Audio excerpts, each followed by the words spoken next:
आपका मेरे इस चैनल पर स्वागत है। का नाम है गोल्डी कुमारी। मैं अपने इस चैनल पर मिस्टर रॉबर्ट कियोसाकी द्वारा लिखी गई book rich dad poor dad, इस बुक को पढ़ रही हूँ। ये एक अच्छी बुक है, इसके संबंधित ज्ञान लोगों को होना चाहिए क्योंकि इसमें काफ़ी सरलता से बताया गया है। हमारी पैसों से संबंधित मेन समस्याओं को सुलझाने के लिए हमारा माइंडसेट कैसा होना चाहिए और क्या वजह है कि जिस वजह से हम या तो गरीब होते हैं या मध्यम वर्ग में होते हैं या फिर अमीर होते हैं, और अमीर कैसे बना जाता है, उसके लिए कैसी मेहनत क्या करना चाहिए, वो सब इस बुक में लिखा है।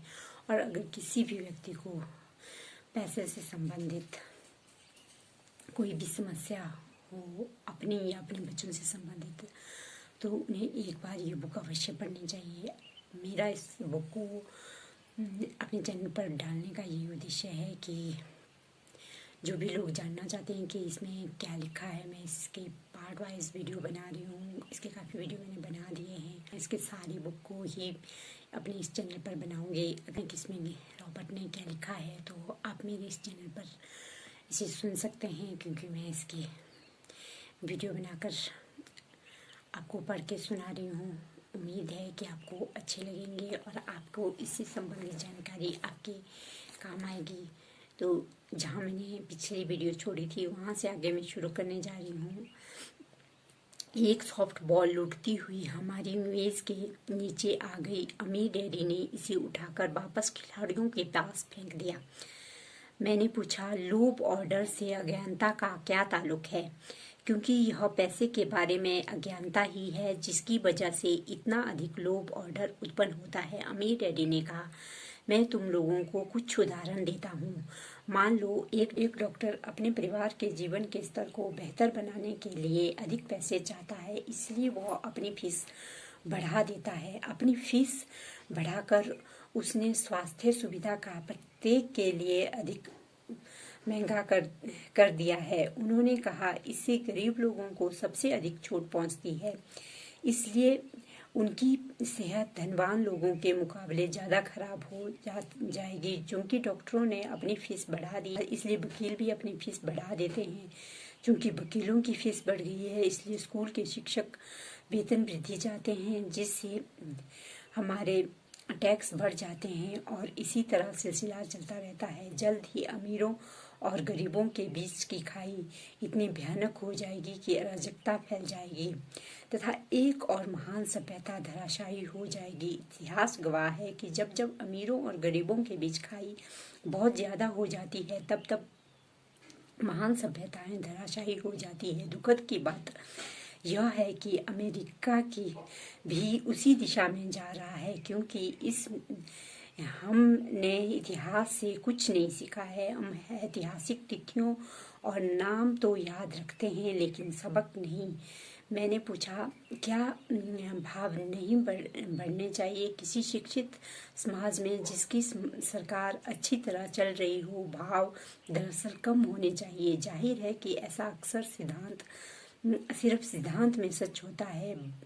भाव लोभ और डर के कारण बढ़ते हैं जो अज्ञानता की वजह से उत्पन्न होते हैं। अगर स्कूलों में लोगों को पैसे के बारे में सिखाया जाता तो लोगों के पास ज़्यादा पैसे होता और भाव कम होते, लेकिन स्कूलों में लोगों को सिर्फ पैसे के लिए काम करना सिखाने पर ध्यान केंद्रित किया जाता है। वहाँ पैसे की शक्ति का दोहन करना नहीं सिखाया जाता। लेकिन हमारे यहाँ बिजनेस स्कूल भी हो तो है? माइक ने पूछा। और आप ही तो मुझे अपना MBA करने के लिए प्रोत्साहित करते हैं।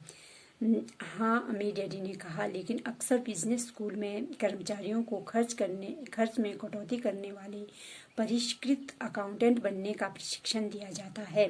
अगर कोई परिष्कृत अकाउंटेंट किसी कारोबार को संभालने तो ईश्वर ही मालिक है। वे तो बस अंकों को देखते हैं, कर्मचारियों को नौकरी से निकालते हैं और कारोबारों का गला घोंट देते हैं। मैं यह बात इसलिए जानता हूँ क्योंकि मैं ऐसे लोगों को नियुक्त करता हूँ।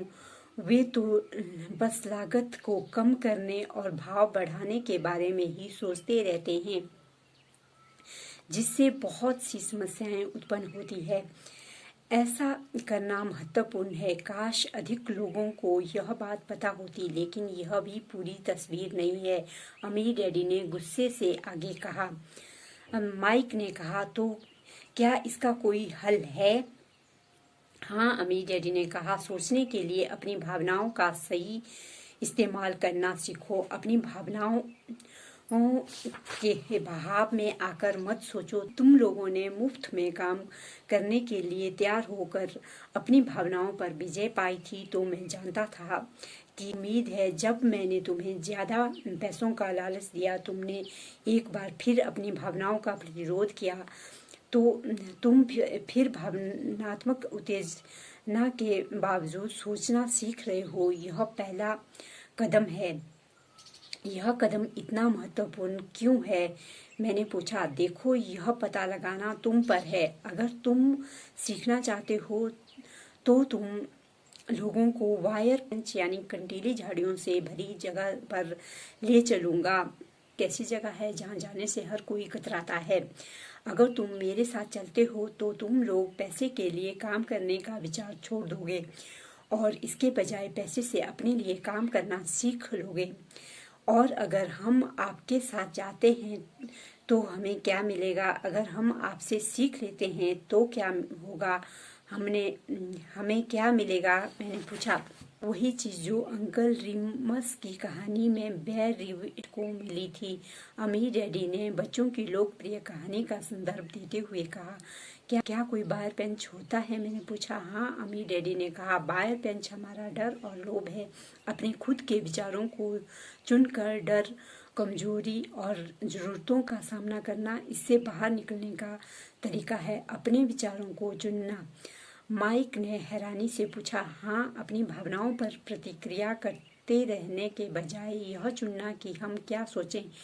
बिल चुकाने के लिए पर्याप्त पैसे ना होने का डर आपको सताता है, इसलिए सुबह उठकर नौकरी करने जाने के बजाय खुद से पूछो, क्या इस समस्या का सबसे अच्छा समाधान इस दिशा में और ज़्यादा मेहनत करना है?